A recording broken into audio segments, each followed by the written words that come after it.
This is a seminar, an overview of reservoir research on networks to allow species to survive climate change. I hope you can see this. So I researched this question because it's a big issue right now and for the next, for the coming century. And we are fairly confident that what climate change is going to, how climate change is going to affect wild species is it's going to push them to shift their geographic ranges. So this is one of the three main ways that they can adapt to climate change so that hopefully they don't go extinct. And we know this partly because of modelling, partly because of current data, and partly because we know of paleo data that species adapted in this way during previous episodes of global change, such as during the glacial cycles. And we can model and map the species climate envelope as they appear at the moment. This, for example, the Glanville fritillary butterfly. And then, if we believe global climate models, we can project that suitable space forward to some future time, and say that there's going to be a certain amount of space lost here, the grey space in southern Europe for this species, and then there's also going to be space gained at the cool margin of this species range. The big question is, will a species be able to get there? So in the case of this species, there are some big disconnects between some of this apparently suitable climate space in subarctic and Arctic regions. Even in Britain, this species has tiny populations on the Isle of Wight at the moment. So we could ask, what's the probability that this species can spread through, can jump off the Isle of Wight and spread through into this suitable climate space that's apparently going to be all across Britain.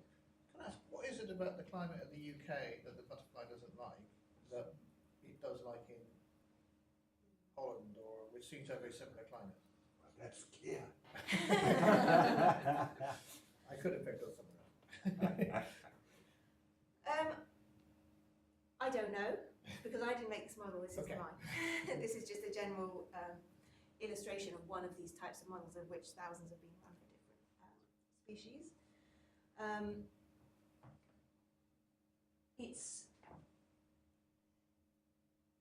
The models used 4 variables in this case for the butterfly atlas, which are about summer temperatures, winter cold, wetness, and the kind of seasonal variation in those things. So how much is it? Is the variance over the year in those things? So that tends to be an east-west gradient of continentality in Europe. But it's not using anything about the plant species, because that's going to be vital. Yes. This was meant to be just a slide. So the general issue applies across many species. And when people have done this for lots of species, depending on their climate preferences, you can map their shift as a vector in terms of its direction, where most birds in this case are predominantly going northwards, but there's a lot of northwest, a lot of northeast, and the overall distances that the centre of the range moves also has some variation. So there's some common patterns across species, but also a lot of variation.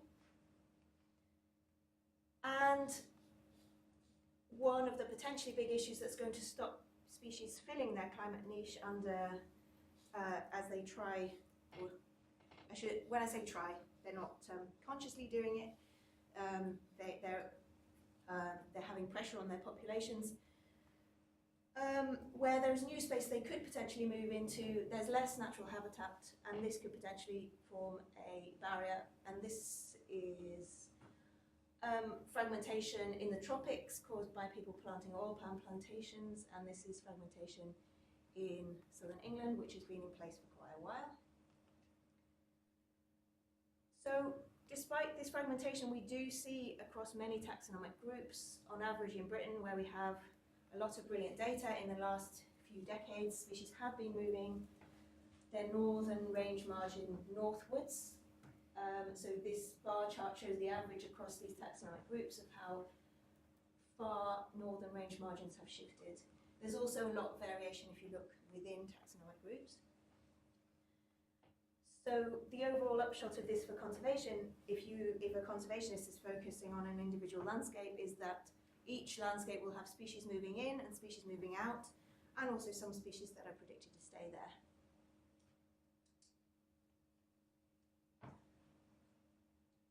And there is quite a lot of circumstantial evidence that lack of habitat is limiting some of the species that could have shifted their range but seem not to be. And some of the best evidence is this quite old evidence for butterflies, where the habitat generalist species, this is change in distribution size for species that started off in the south of England, so not the ones that were ubiquitous, and not the ones that tend to occur in the north. And their change in distribution size plotted as a frequency histogram where zero changes here. So the habitat generalist species in black bars are overwhelmingly the ones that are achieving these northward range shifts, whereas the habitat specialists in general are continuing to decline in both distribution size and in abundance, and because the habitat specialists are the majority of species, that means still a majority of species are in decline. This, for anyone that doesn't know, is the speckled wood butterfly, one of the ones that's made the biggest shift northwards. You never used to see that in species in Leeds before I started my PhD. Now you see it all the time. So that's a picture taken in my garden in Leeds, and this is this habitat specialist species called the silver-studded blue, which I studied for my PhD. And though it's got warmer on those hillsides in North Wales where it occurs, it hasn't even quite managed to shift from the southern side of the hillside to the northern side of the same hillside. So it's really restricted in terms of its dispersal and its ability to colonize new habitat. So if we think what maybe the textbooks would tell us, the traditional ecology textbooks, about what might be needed for a species to keep up with climate change, there are a few, and apologies, no maths in this talk whatsoever, few principles that come through from population theory and particularly from invasion theory. So invasion theory was developed for thinking about invasive species that are that we see as a problem, but still applies when species are shifting their ranges. That the speed of movement forwards across a landscape will be related to something to do with the reproduction rate of the species times something to do with its dispersal rate. And we expect that reproduction rate on the total population level, the number of offspring that are produced per unit time, to be a function of the habitat quantity and the habitat quality. So i.e., the overall speed you get will depend on properties of the species and on properties of the habitat network. And if traditional conservation was focused a lot on preserving habitat area and habitat quality, those two things are still going to be important because they're in this formula. They're good for species survival where they are, and they're also good for shifting more rapidly, all else being equal. So there are some species that have been successfully shifting even in a relatively fragmented landscape, and this is another butterfly species that I worked on for my postdoc. It needs calcareous grassland in this at the northern edge of its range here in Britain. This is southern England here. And in light green, you can just about see are all patches of calcareous grassland that are short enough to support this species, but it was in 1982 only present in the blue squares. This is chunked up to a 2-kilometre resolution so that you can see it, but actually we do have this data right down to the individual fragment level.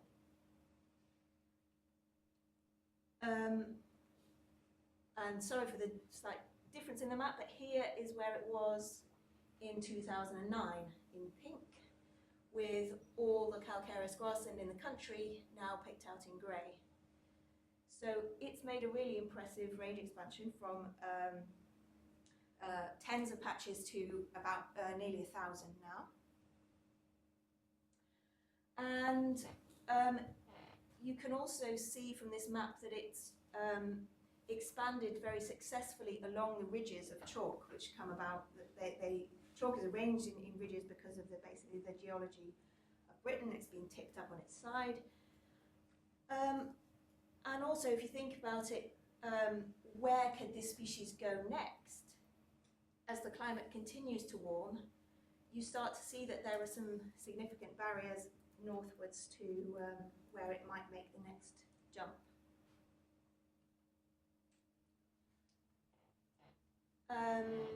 So this shows graphically the number of populations in 3 surveys, 1982 to 2009. And this shows that through understanding the relationship between this species of its population's relationship to both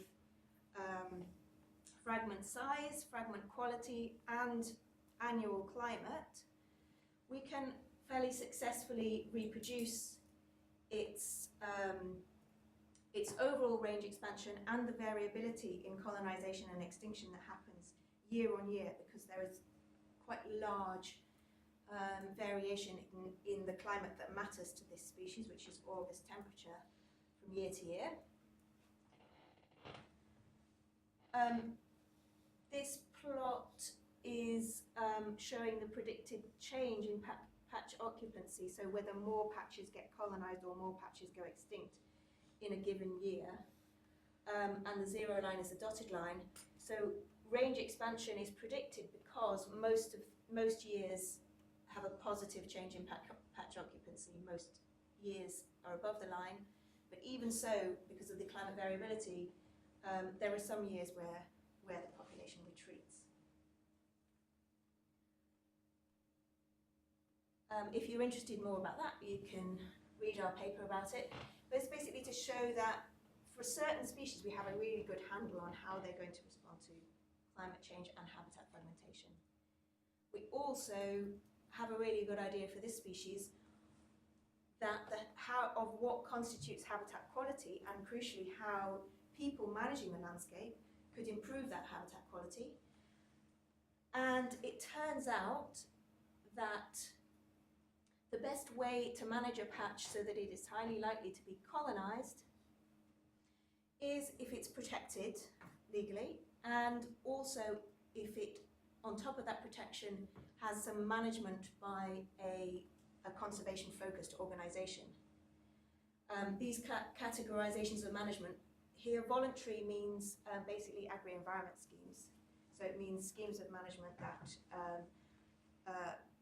landowners or managers sign up to for a short space of time. And unmanaged means, as far as we could tell from the data available, there was no active management on that site. And so in this case, at least for this species, agri-environment schemes had no significant effect on, there was no significant difference between the schemes in voluntary management and the unmanaged sites. Oh, what is primary management again? Again, so sorry, I skipped over that too quick. Primary management means it's managed by an organisation whose primary focus is conservation. So a wildlife trust, or butterfly conservation itself, or the National Trust.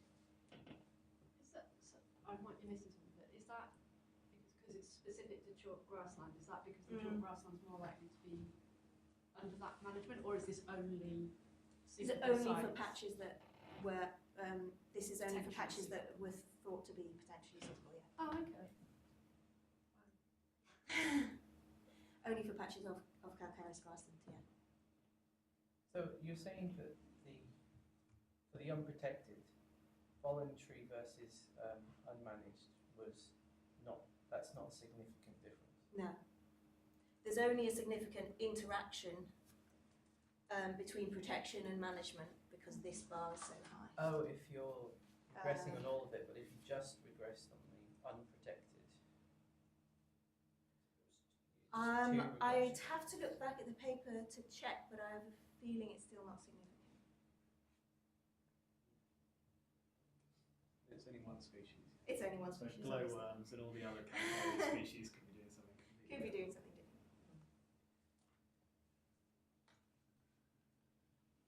different. My PhD student looked at a similar question though for moths, and this time looking across a very large suite of species that can be caught in moth traps like this, catching them on calcareous grassland in the south of England, on general purpose agri-environment scheme edges like this, so wide 6-metre margins, on non-agri-environment scheme field edges and in the centres of arable fields. And this plot is plotted in a slightly different way, but it's in relative abundance of the moth species that the textbook says like calcareous grassland. And you're plotting abundance against connectivity to chalk grassland where, as you can see, the chalk grassland itself tends to have a high connectivity to chalk grassland. Farm sites over here are within a kilometre or less of the chalk grassland, just to give you an idea, and they go further and further away as it goes down here. So there is a difference here where you're more likely to get moths on the agri-environment scheme edges, but only when they're very close to calcareous grassland. And this difference disappears when you're far away from calcareous grassland. And the agri-environment scheme edge becomes no different to the non-agri-environment scheme edge. And actually, as you see, even in the centre of a wheat field, you're more likely to get calcareous grassland moths in your trap if it's very close to calcareous grassland. So this could be potentially more of a spillover effect than that the agricultural fields are actually providing habitat for these species.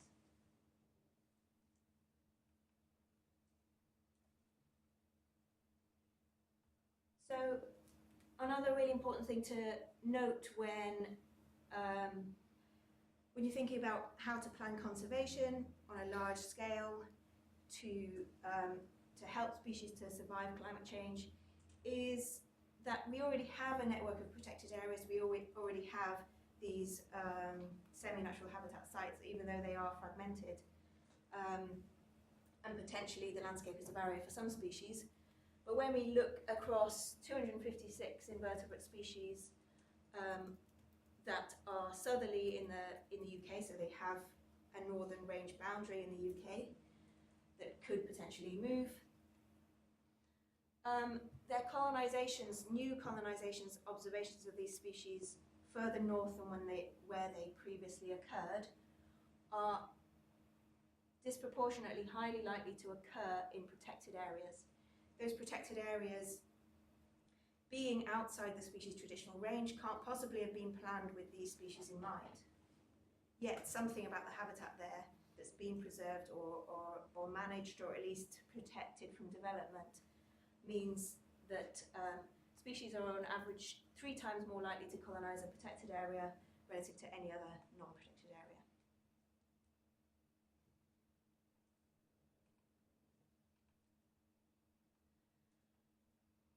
So kind of the empirical part of my work helps to show that we understand range shifting requires population growth and a process of colonising new sites. So habitat of sufficient area and quality must be there, but it must also be reachable by the species. We know that semi-natural habitat in the UK is fragmented, but despite that, it does seem to be functioning already for some species and allowing them to shift northwards. Whether they're shifting fast enough is a more difficult question to answer, but they do seem to be shifting on the whole.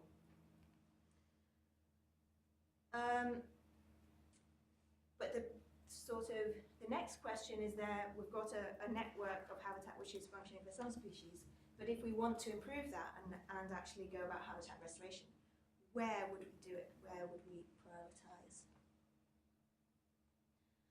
And this question has been kind of an active priority for conservation organisations for quite a long time now, at least since I did my PhD. There's an increasing awareness of this climate change problem, which is potentially requires conservation to be done a little differently, requires us to think a little bit more broadly about what's happening in the landscape, rather than just putting legal protection or fences, if you like, around special wildlife places that are there now and assuming that they're going to be fine in the future. And these are just two of the practical schemes that have happened in the UK. So in the Natural Environment White Paper, the government funded 12 nature improvement areas in England that underwent quite a bit of habitat restoration. The charity Buglife has an ambitious plan to join up the whole country with what it calls beelines for pollinators, which I'll talk more about in a bit. There are also related schemes under led by the Wildlife Trust, led by RSPB. Everyone's starting to think of conservation on a landscape scale or even bigger. So if you came and asked me theoretically, with a given area of habitat, what's the optimal spatial arrangement? We have some classical principles of reserve arrangement that aim to prevent population decline and extinction. And apologies for the simplicity of this, reflects the kind of audience I normally give this talk to, that given an amount of habitat, you have 3 patches here. You'd rather have them all close to each other so that you get a large amount of population exchange between them, represented by these thick arrows, than this arrangement where they're all far apart and they are not very well connected. So that's great. The theory recommends clustering or aggregation, however you measure it, and I know there was a bit of confusion about what people mean by fragmentation and how you measure it. If you think of it as spatial autocorrelation or spatial aggregation, I don't think the details of how you measure it matter all that much. What that gives you, from the point of view of a population living in one of these patches, is two main things. That because populations are stochastic and they randomly go extinct, you're more likely to get a rescue or a recolonization to this patch, so it won't be extinct for long. And also less dispersal mortality. There will be a continual attrition in this landscape of dispersers leaving the patch and dying before they ever get to another one. But with climate change, that simple picture becomes a little bit more complicated, because if you think about these two landscapes that have both got 1% habitat in them, that may not be obvious, but in here the habitat is very spatially autocorrelated, and here it's not. It's rather scattered, small patches. So small you can barely see them. Sorry about in this light. If you're clustering your habitat in bigger clumps for the same amount of habitat, necessarily you're leaving larger gaps between them. So the general rule that says increased connectivity is actually ambiguous in the context of climate change. These massive clumps would be great for species that are already there, and if the environment isn't changing, they would never need to cross these large gaps. If under climate change they do need to cross the large gaps, it does matter. How do you know in the right picture that there isn't landscape or strips where they could be but simply are not? This isn't their presence. This is just a pattern of habitat. Actually, this is just. Still, if it's the habitat, that doesn't mean that there could be habitat which is just not filled with habitat. Am I not clear or not? But there could be interconnections which just are not inhabited, and then it's okay in terms of the migration. So, I think it's all of these questions get easier when you know what the habitat of a particular species is. So there are species for which the same landscape looks like it's full of habitat, and species, and that then I wouldn't draw this map. So I am making a bit of assumption that you do know what the habitat of the species is, and it will be different for different species. So I'm not saying habitat is necessarily calcareous grassland. Does that make sense? Sure. Is this actually a species or is this generated That- from that's some so field yeah, with this a- is a fractal with an landscape. autocorrelation? Landscape. Yeah. Just to sort of illustrate the extremes of the way habitat can be arranged. So I did some experiments, some simulation experiments on hundreds of these kind of fractally generated landscapes with different amounts of clumping, and also two extreme theoretical patterns, one with all the habitat arranged in straight corridors, and one with individual pixels of habitat exactly evenly arranged on a grid. The interesting case, as well as what people have done a lot in landscape ecology of small fragments, big fragments, I also generated these landscapes that have got kind of a lacy pattern. If you want to know more about how I did that, just ask me later. So that they're a bit more like, they have some spatial autocorrelation, but also some long distance connections. So those are the blue type of crosses on this graph. And the first graph I'm showing you is plotting for all these landscapes the fraction of habitat occupied, or the number of patches occupied, before I impose a range shift. So I let the population come to equilibrium without having any climate change, so that represents the sort of traditional sustainability of the population, is how many patches can be occupied. For these for this metric of occupancy before climate change, these clustered landscapes are the best, as our previous theory tells us. But if you now plot that against the speed of range shifting, that's the speed with which the species can cross its old landscape into a new one, there is more or less no relationship. There's these landscapes which were the best for occupancy are pretty much the worst for speed of advance, but there's a lot of variation here where you can sometimes pick ones that are quite good, the landscapes that are quite good for both metrics. And the stylized corridor is one of those that's good for both metrics. Some of these lazy landscapes are also quite good.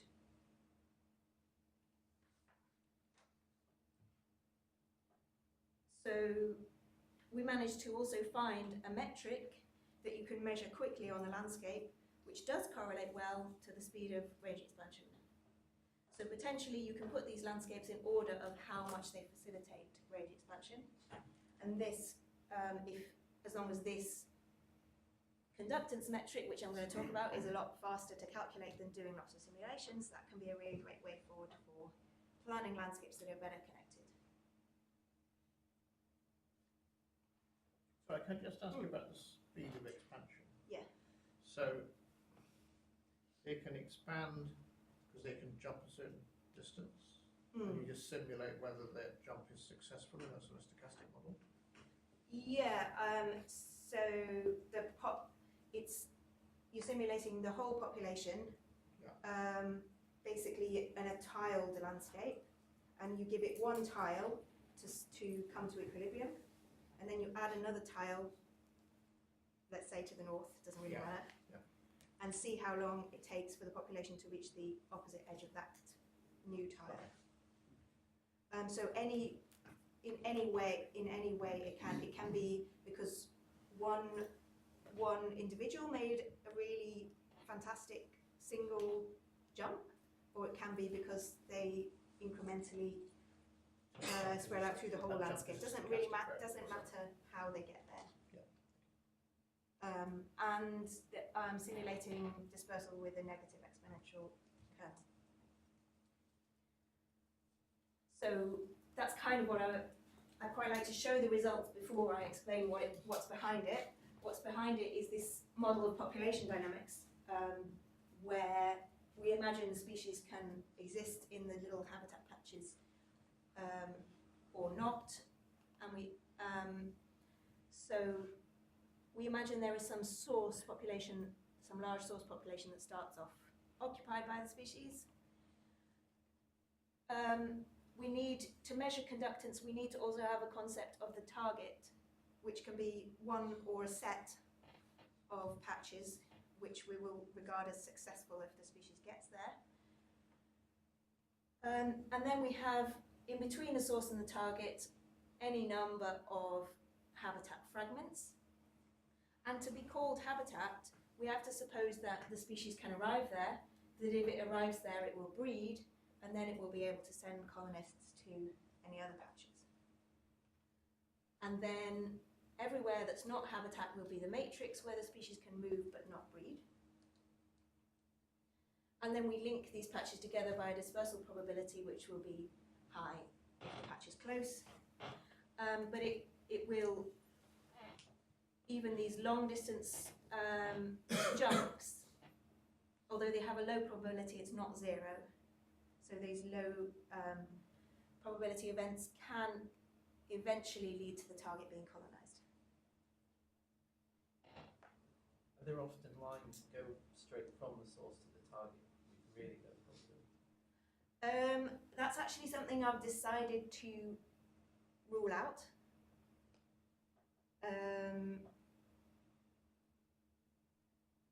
Yeah, but and that's one reason why I say that it starts being a little unrealistic if you start running this model in quite small landscapes where that is a distinct possibility. But we can talk more about that later. Yeah, it wouldn't be difficult to put those probabilities in. I've just decided to leave them out. And do you assume the matrix is all Homogeneous. Yeah. Yeah. Cool. So they can jump into the matrix and then jump again, but they can't breed on it. So you parameterize the dispersal kernel so that it's a lifetime dispersal. Right. So yeah, if you want to In look at effect, that. they can't do two jumps unless they hit a target.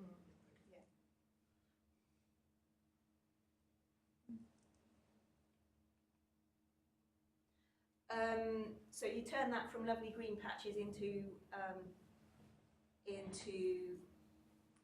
a network with some maths, and links in this network are basically times, and they're so if the range expansion could happen, the colonization could happen by many possibilities of going via this one to this one to this one, going to here, jump straight to here and then to there. So if you try to enumerate all these possibilities, it would get very complicated very quickly. But luckily what you can do is treat this as an electrical circuit and imagine that these times are electrical resistance. And that involves some assumptions which we can talk about. Then you've set these times to represent the species, so the habitat, it can it can depend on the habitat area, it can depend on the emigration rate, it can depend on the dispersal distance. Then there is, if you make these assumptions, that you can put in the individual times from every patch to every other patch. What the circuit theory does is tell you the overall expected time, the waiting time until the first colonizer hits the target.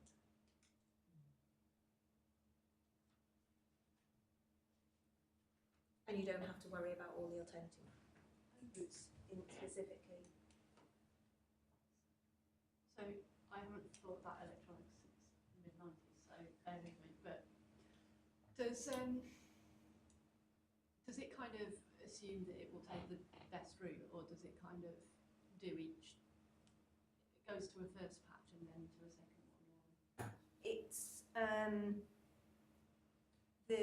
the time, expected waiting time is made shorter, even if infinitesimally, by all the possible alternative routes.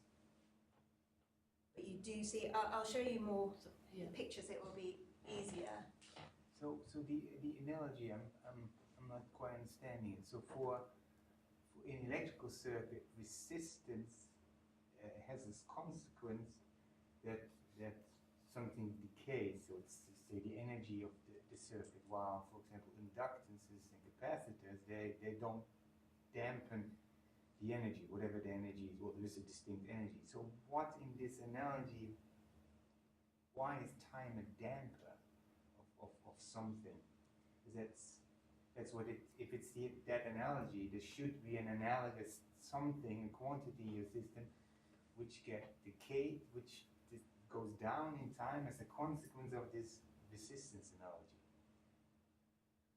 That's why I'm confused. Can species die?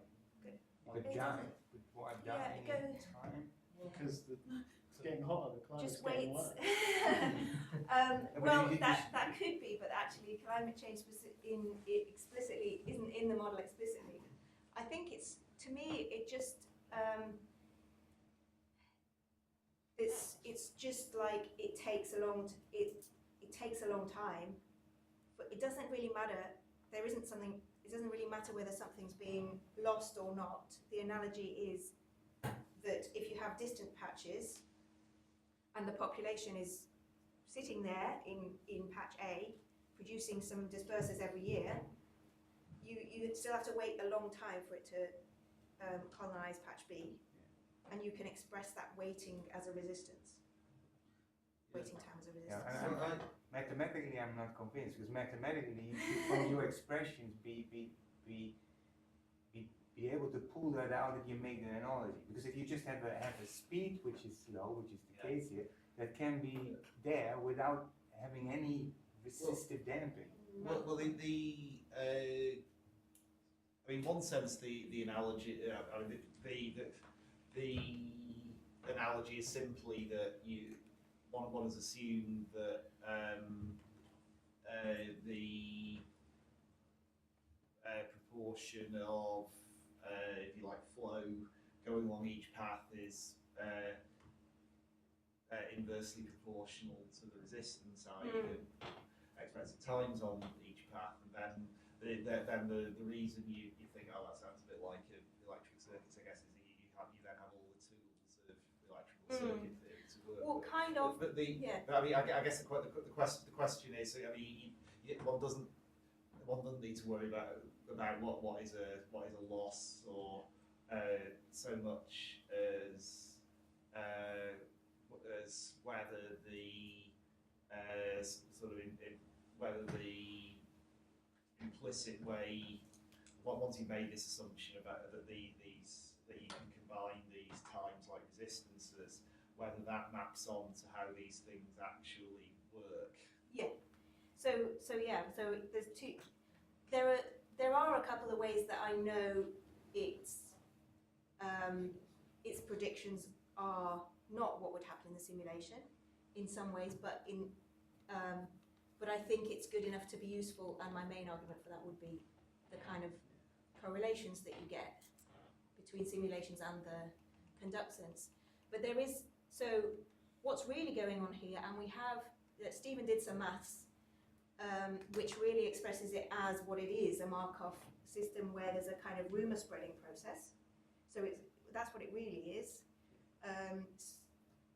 And if you do that, you can get like a formula that allows you to solve the time of the rumour spreading, but it's one of those things where you have 2 to the n states in your Markov process, so I only really bothered to solve it for systems of up to 9 patches.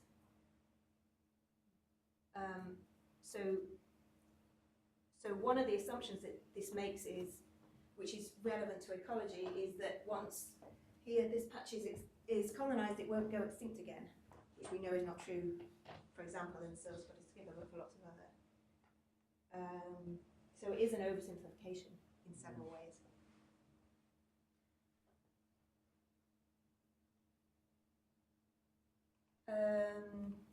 But so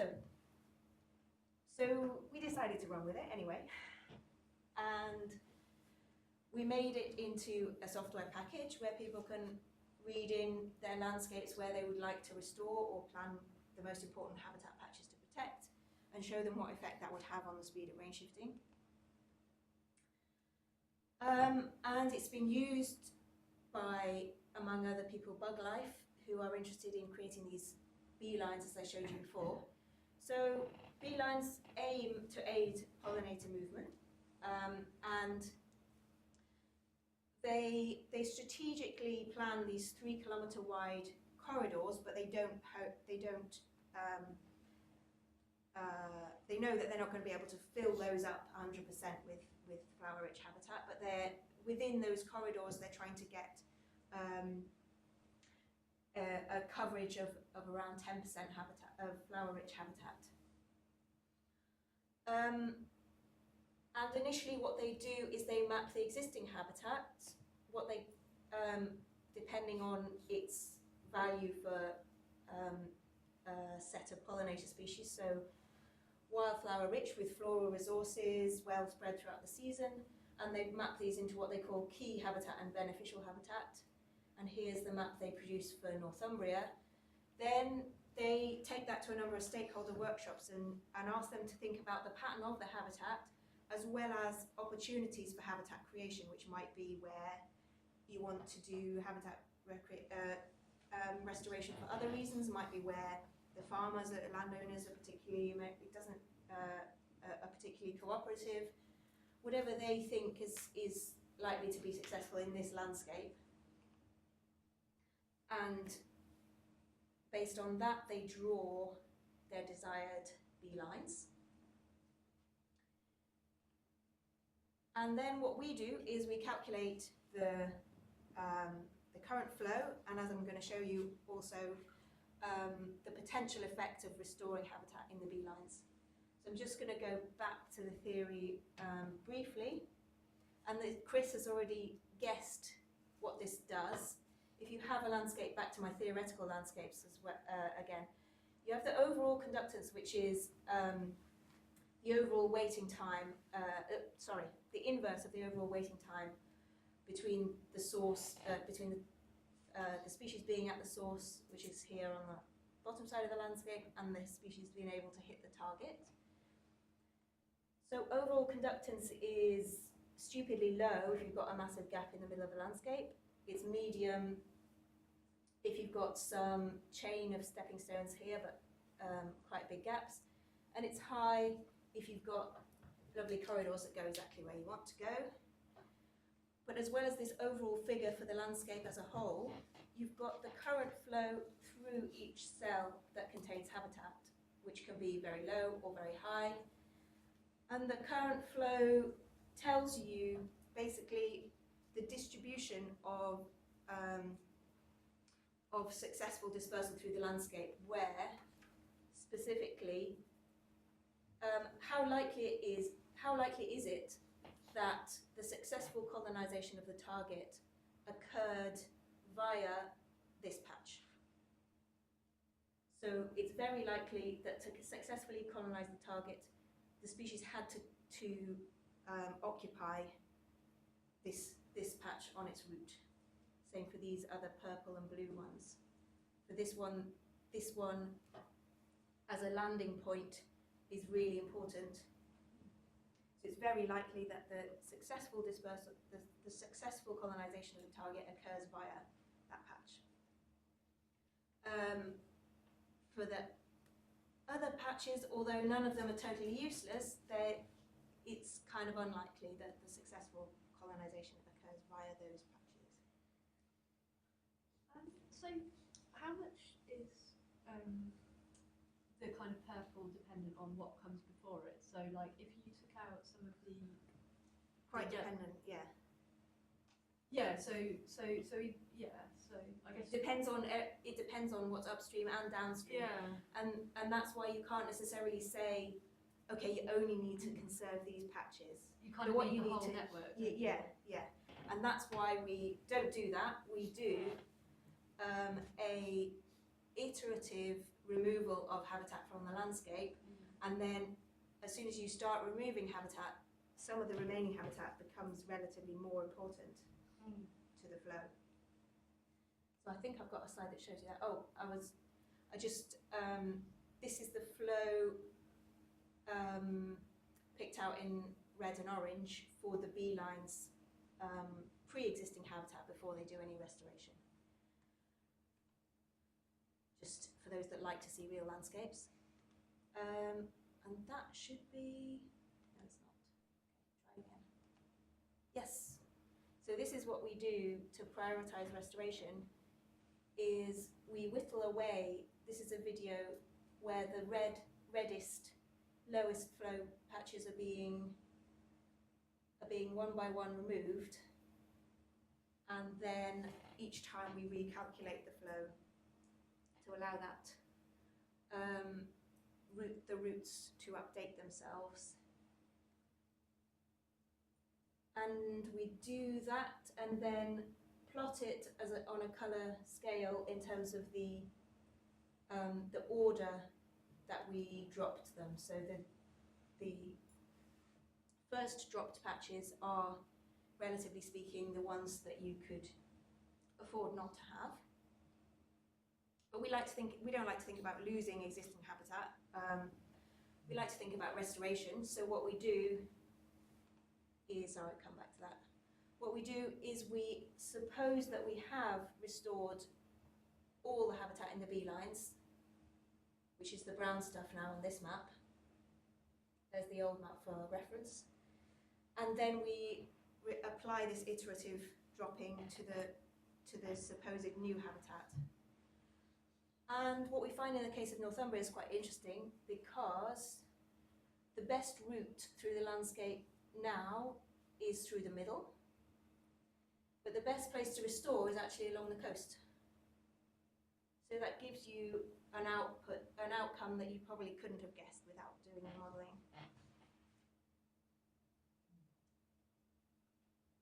So along the coast, the habitat is kind of almost arranged in a line, but there are some significant gaps. But if you fill just a few of those gaps, that you can make that into a better route than the cross-country route. Are you making a second route, therefore it's more robust? Also, yeah, potentially a benefit. Because you've got, on the left, you've got two sources that just aren't connected.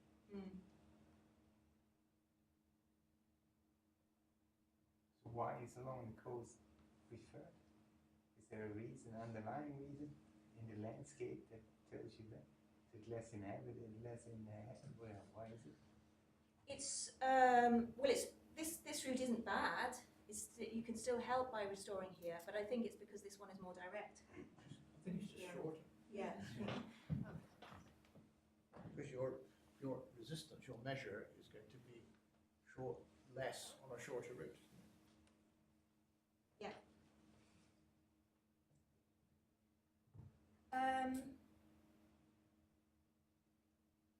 So how am I doing for time? If anyone's bothered, we've basically done this for a lot of landscapes and proved that you preserve habitat, you preserve conductance by doing this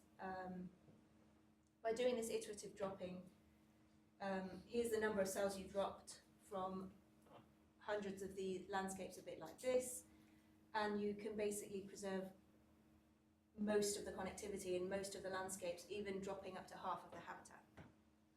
And this, the blue line shows you what you'd get if you drop the habitat totally at random, and the red lines show you what you get if you drop it according to spatial aggregation, according to the correlation coefficient.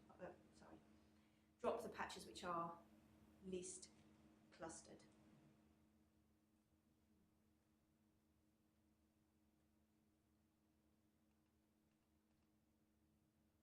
Okay, so here's another cool thing you can do with circuit theory, is these patches on the landscape are all linked to each other by virtual probabilities of colonization. Each of these links, you can calculate the power of it.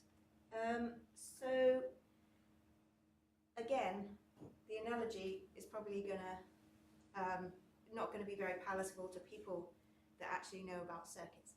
But it turns out that the power of the link is related to its sensitivity, the sensitivity of their overall resistance to changes in the resistance of that link.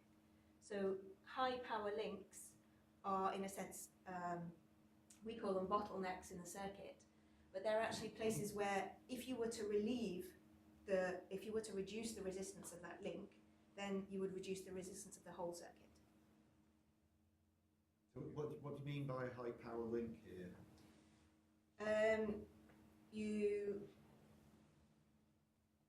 So you've got the flow, you've got the current flowing through each cell, which is also, you can decompose into the current flowing through each link between every patch and every other patch. And the power of it is the flow times by the potential difference. Yes, so what you got is where you got resistance times current square. Yeah. So I think it's probably better just to say that you, instead of saying that there's a sort of physical analogy, just to look at whether just to say that once you accept this formula, then you have this mathematical result, and not worry about any analogy between I don't know, moths getting zapped or whatever. Yeah. So this sketch again with the same three landscapes show the top 128 links by power. So you can kind of see the sense that this makes of where, if you were thinking about crossing this landscape and the kind of jumps you'd have to make, these set out the most challenging jumps. But obviously there are lots of challenging jumps in the landscape, like between here and here, but these are the challenging jumps that you actually have to make in order to reach the target.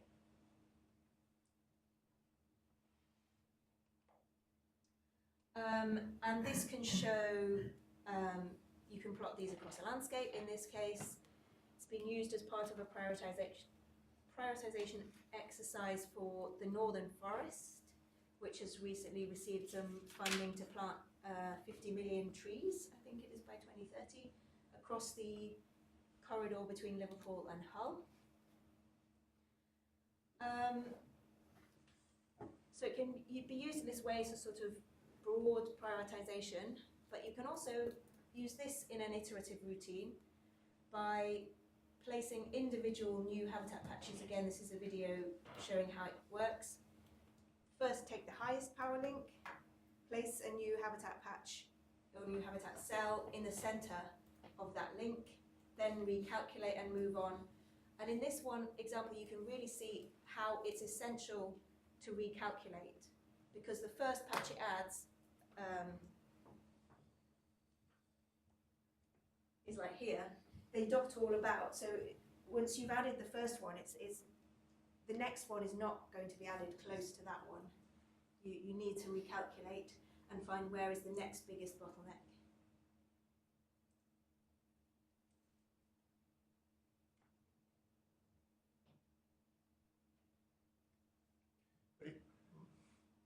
as I understand, this is a greedy algorithm. It's just taking the top one.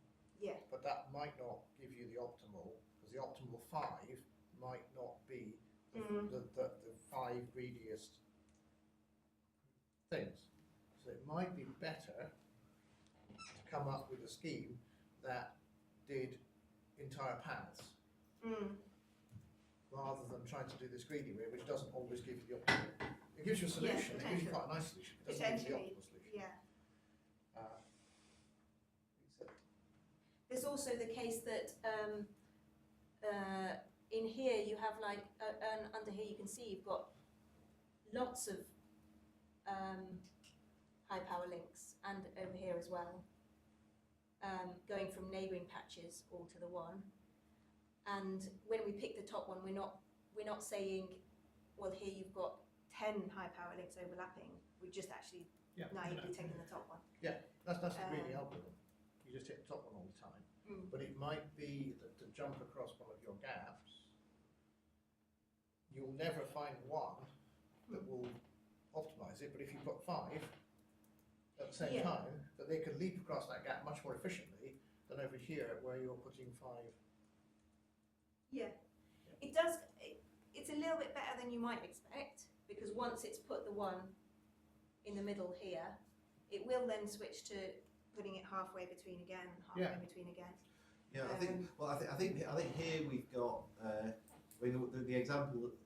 Well, the example you can see sort of filling in there is probably an easy case because it's very obvious. It's pretty obvious where the best route is going to lie. I mean, one thing to think about is if generally greedy heuristics. In general, they can perform quite badly. But the question is there a sort of form of optimization model we could write down which would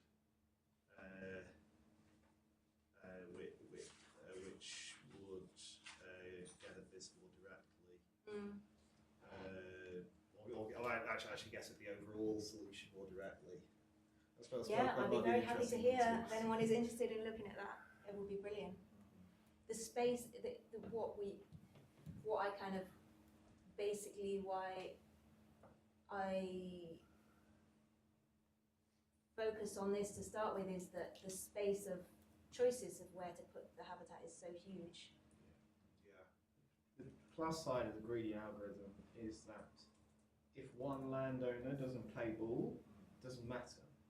Whereas if you do the most efficient pathways, you need to get 7 landowners to agree and all play ball. So chances of actually achieving that pathway, although it's more efficient, go down considerably. Well, yeah, but you can then select for robustness, right? So you can pick the 7, assuming with a probability that 2 will not do it, and make sure you configure things. I mean, it depends on how this thing would happen. I mean, would it really happen one at a time, or would it happen as a block amount of money and would happen simultaneously? To try to optimise for whatever would really happen. Yeah, often they do. It does. In practice, it does occur bit by bit. So when you're, I mean, when you have what, obviously this is sort of artificial example. When you've got, if you had if you like a real case, typically how many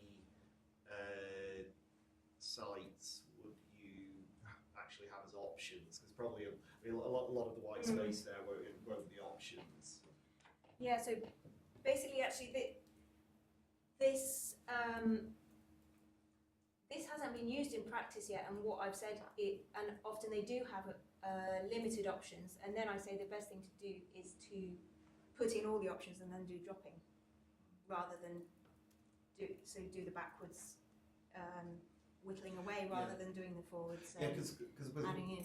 Yeah, because I mean, just one question is that the size of the number of options will determine how hard any formal optimization problem is. Well, the other question is, can it be? It'll be an integer optimization problem. But the question is, can you formulate this as a linear, mixed integer linear program? I don't think so. I don't think you can do it as linear programming because there's such long range into. It won't be a. It won't be a. It won't be a. It won't be a linear program. It could be. I mean, it could be mixed integer. But the question is, does it end up as something which turns out to be reasonably tractable, or does it end up like the travelling salesman problem? Well, if anyone's interested, let's let's look talk. at that. Let's talk. That'll be great. Okay, so this is just summarising where I've got to, what Condatis does. So the idea is that it allows you to quantify existing range shifting potential of a landscape, and that was something that basically wasn't possible before. And that because of these neat properties of the circuit network, you can assess the impact of incremental changes to the habitat network. And you can find out more on my website. There are the advantages that people see when they use it is it's strategic and large scale. You can show the effect of interventions, whereas a lot of sort of landscape connectivity, the landscape connectivity toolkit, there's a lot that just allows you to visualize what you have without showing you what you could potentially do with it. It's relevant to climate change, it's relatively user-friendly. There are issues from all of what we've said in the last 3 weeks. It'll be obvious to you that this is just one metric of benefit of what you want to achieve from a landscape. You actually want to achieve so much more. And there's, even within the ecological space, there's a demand to prioritise for multiple habitats and species going in their different directions. We are working on that bit. And overall, over my whole talk, I hope that you've learned something about how conservation planning, bits of conservation planning will still work under climate change, and bits of conservation planning may need to be tweaked so that habitat networks are extinction resistant, as they were supposed to be originally, but also facilitating shifts. And we still need to protect existing habitat and increase its quality, but especially where it already covers a climate gradient. And restoration takes time, it's expensive, so it's potentially high risk but high reward. So I think it is important to focus on which restorations we really think are going to work, both in terms of habitat quality, so taking the example of agri-environment schemes, we shouldn't naively think that agri-environment schemes are greening the landscape and therefore going to help a lot of species to shift. If the evidence isn't there that they're actually using them, we shouldn't try to connect everything. We should more focus on finding the key bottlenecks. That's what I think. And with thanks to all these people, thank you for listening.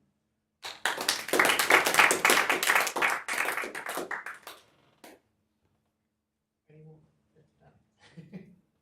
So I was thinking, if you were modelling the system, so this is sort of assuming that how species migrate is completely natural, and all that we do is change the landscape, and then they just like come in.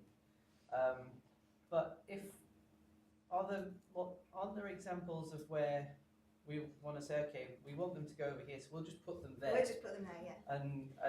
And so on. And is there a way people are to? doing that. Because couldn't you put that into your model in some sense? There's just a sort of, they didn't need to come from the source, but in some sense we just generate them there, or with some probability of survival. Yeah, maybe. I guess that it is. There's a whole kind of. I think people will do the what's called facilitated colonisation for some species that, for whatever reason, are regarded as important or charismatic, or something. That I guess I would say that my method is more for the species that you can't do that for all of them.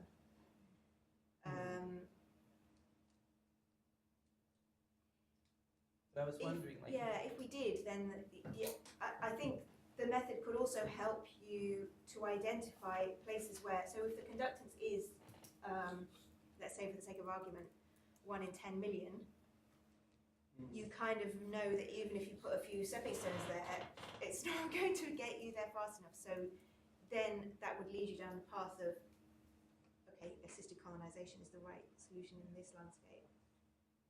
Could you use your method to like place new sources? So essentially, what you're saying with the assisted colonisation is just placing a new source somewhere kind of midway in the landscape. So could you, because you're adding and taking away movement patches, but could you add and take away sources? So how similar is the framework in terms of the graph to like a birth-death process? That's a good question. I'm not sure I know the answer. So what I do know is that it's quite similar to the way that people have used graphs to model random walks without death. So they can't. But All right. Is there no chance that they can hop to a patch but then like not survive the winter there? yeah, then no, that's not. Oh, That that's can't not in be there. included. If your model, they can't become extinct one day. Yeah. It's a birth process. Yeah, but in principle you could. Yeah, in principle, you could have. There's two. That's the way you would generalise in both ways, because then you could have the birth doesn't just depend on connections, but also there's a sort of we might put something in there, and then there's the chance that we fail. You know, for example, for the it's nice habitat, but it turns out there's another species there that isn't friendly, and so there's a death thing on it as well. We might even have a bad winter. Yeah. A tenuous population just can't make it. Yeah. And then they have to recolonise that, which is another jump. Yeah, and it would help with the realism of the model, especially when you've got very small patches. You're relying on very small patches as a stepping stone because we know that they're more likely to suffer extinction before the population gets big enough to really make that to use it to move on.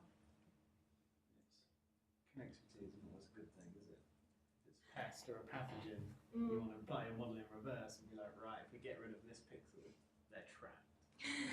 Yes. You know, they can't go anywhere. Yeah. And so how much can you take into account then, by making the landscape more connected, you're also making it more vulnerable?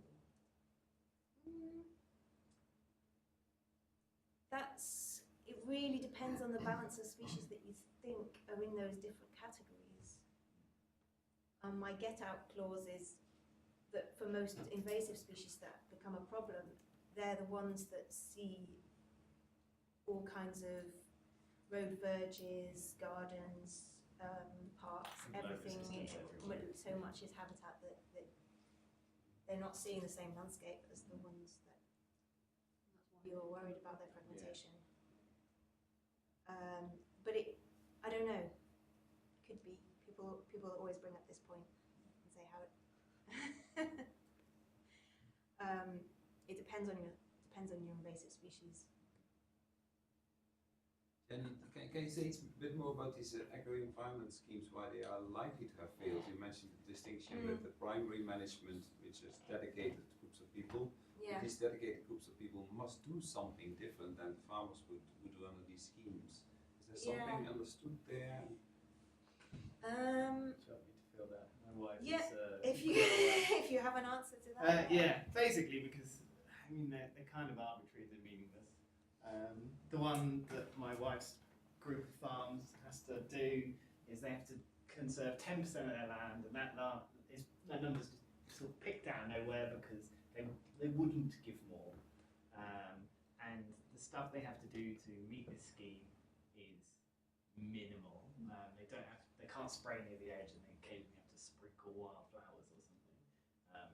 But realistically, to make proper impact, you have to do something more intensive, and that is not viable to farmers who are not making a huge profit. And these wildlife trust people, they do that. They do good. Wildlife Trust they have a huge number of volunteers at their disposal. If you're talking man hours and amount of investment, Wildlife Trust have way more than a farmer has. To invest in conservation that's not going to make the farmer any money. And that's why. So there is evidence that some particular options within, particularly the higher level agri-environment scheme, not evidence from me, that those options that were designed with input from species specialists did have an effect on the species that they were targeting. But so I wouldn't say that it would be impossible to design an agri-environment scheme for the silver-spotted skipper or for generally for chalkgrass and butterflies. And what I didn't actually show, which I probably should have for balance, is the second year of fieldwork that the same PhD student did looked at moths on arable reversion. So whole fields. This option, agri-environment scheme option, is a generic option that's got really not much to do with moths, but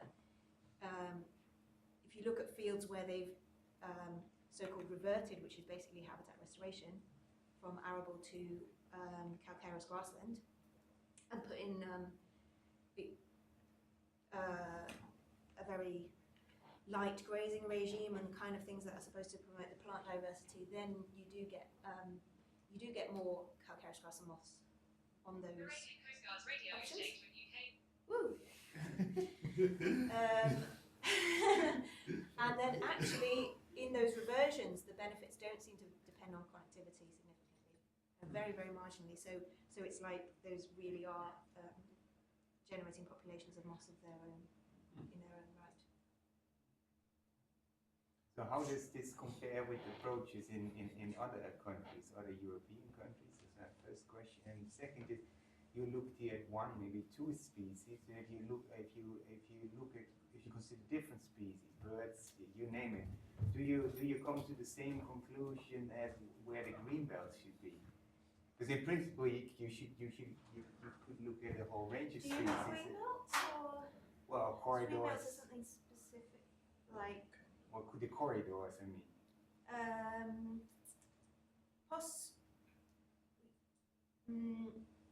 I think that's possibly a question for our work in the next couple of years, I think. And how does it compare with what people do in other countries? Because I know in some countries they similar things happen, but I don't know the details at all. Yeah, I mean there are agri-environment schemes all across Europe and slightly different things in America, and there's a lot of quantitative work. You should ask Bill Coonan about how they benefit different groups to different extents, and I think they're generally quite good for helping species that are, I suppose, still quite common, but that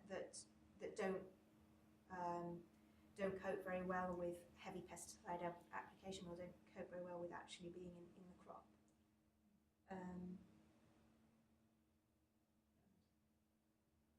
Easy to spot.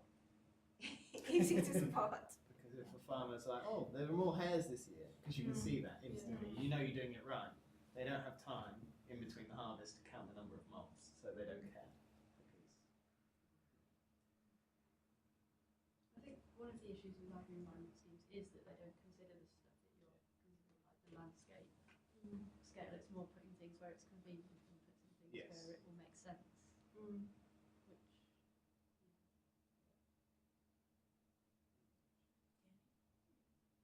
In the agri-environmental schemes, we also have to remember that they have two objectives. They have environmental objective, but also an income support objective.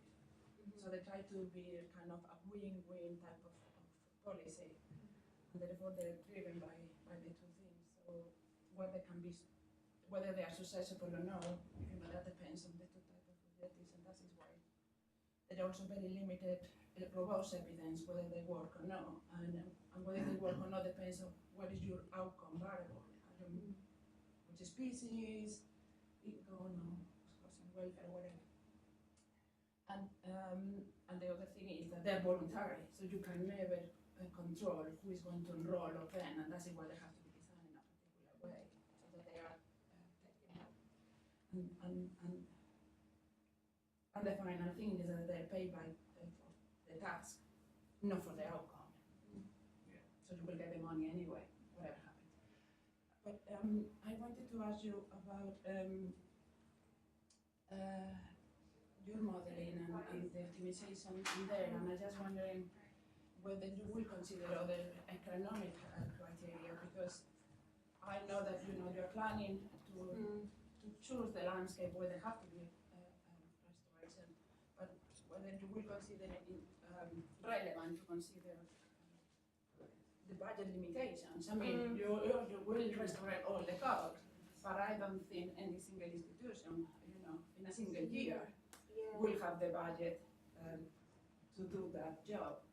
And therefore, you put your optimization problem in a dynamic way, is which of these ones you will be best to restore this year, given that you only have budget constraint, and that it adds other considerations, because of, for example, the risk of conversion. Yeah. Some of them might want to reserve first because you don't need the budget, and others, can be postponed. So you don't consider economic criteria, the problem could also be very interesting. Yeah, I think that it's a really, really valid point, and I've thought about doing it in different, and I've asked some of the stakeholders whether they have maps of the restoration cost or a proxy for the cost, which may be to do with the land ownership or to do with the fertility of the land. But I haven't come across a really great case study yet where there's actually availability of that, but I think it would be really important if you had that data, so sort of at the very simplest level you could divide the benefit in terms of connectivity by the cost, and then different places might come out as the most effective. Could you? Yeah, I mean, so my wife works for the UK's largest salad grower. She's head of their R&D, so we talk to her nicely, potentially, because this isn't a project that would cost them anything, because it's virtual. It'd be, I mean, the sort of raw material is all there for either one of my current PhD students or a new PhD student. It would be expert rates, but their farmers know everything.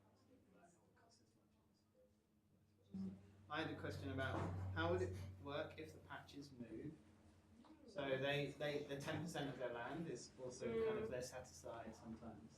Yeah. So you might get a patch that is there 1 year and then it's gone the next because now it's being brought back into rotation and then another patch. So obviously that's going to change all your calculations.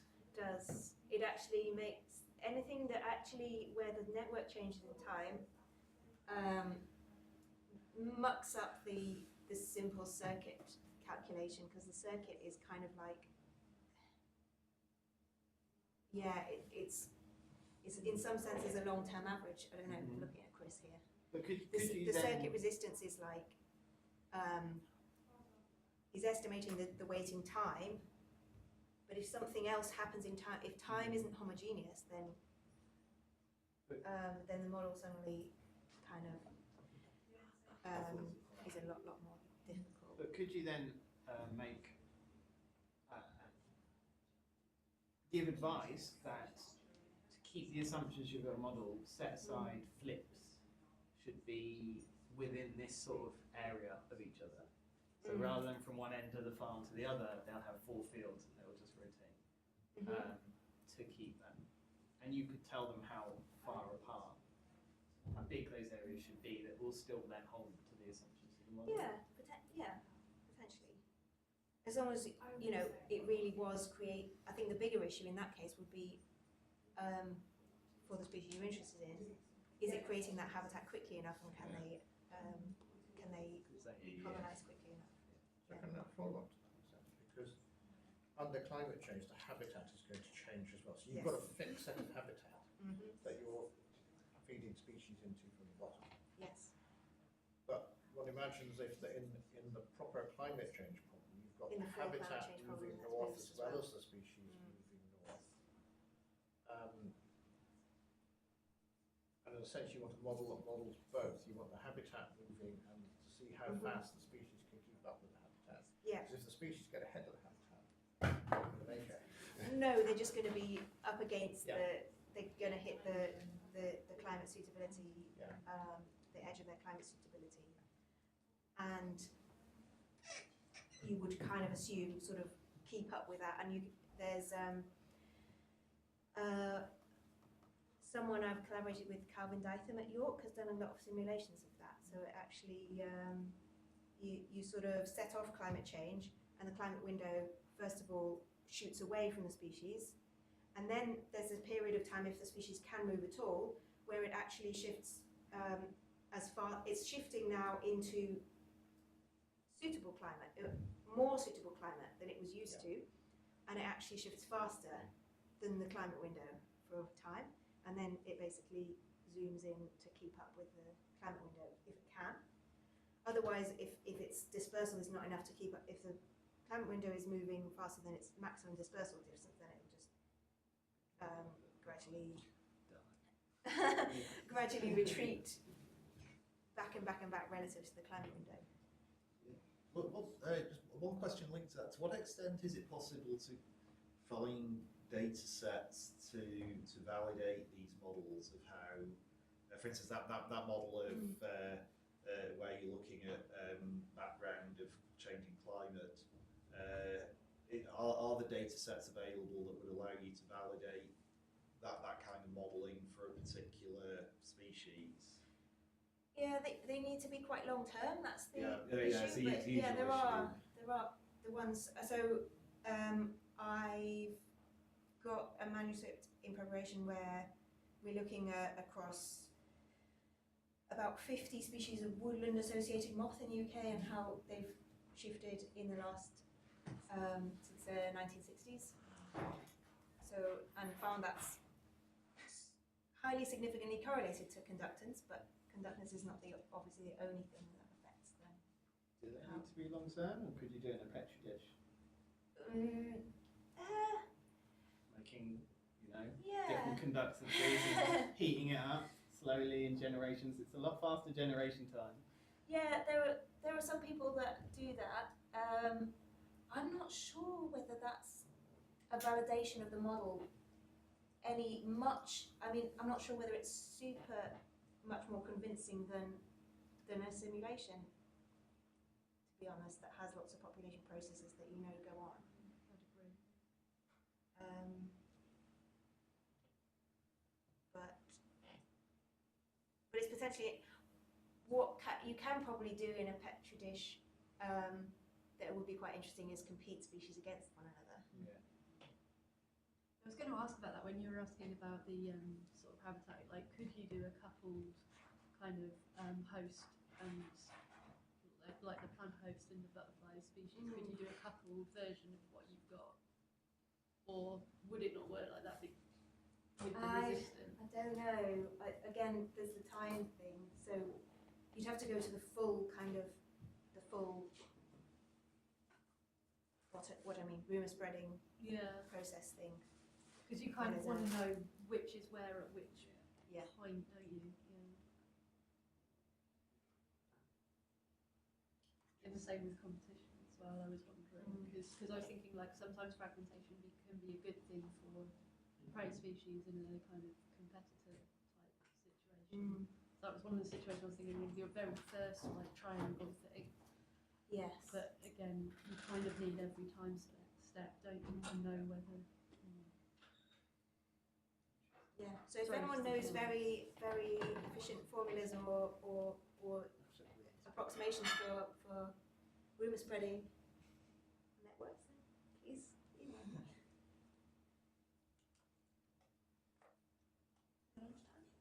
Okay, great. So much thanks.